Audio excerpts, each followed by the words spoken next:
I hate dating.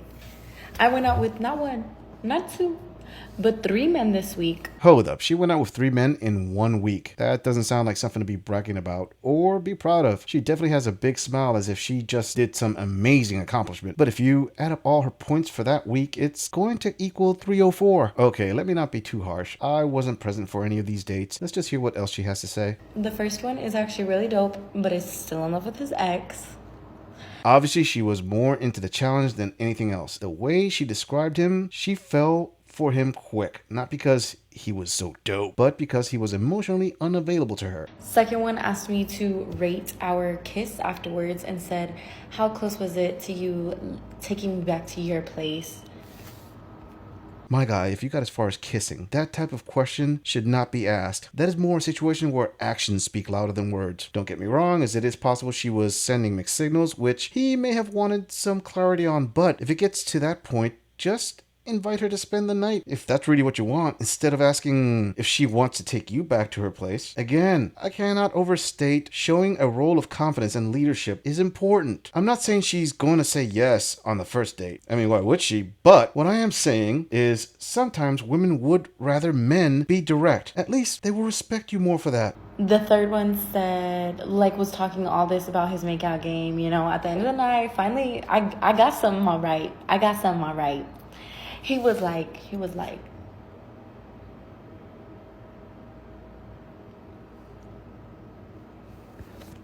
women, him alive.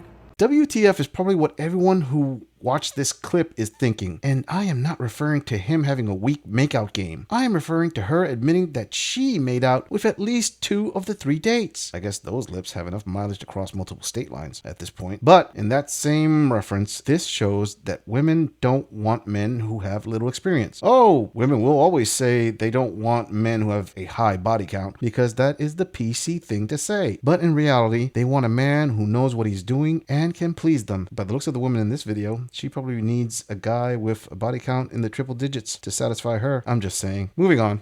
Let's talk about being single. Nobody ever wants to talk about how hard it can be and how isolating it can feel. You watch everybody go have babies and get in relationships, and you just still feel like you're stuck here alone. You watch your friends go out with the kids, and you're just alone in your room on a Saturday night with no one to talk to. And sometimes you don't even know what would you talk about because you feel like you have nothing going on in your life. At least that's how I'm feeling. So if you want to be friends, hit me up.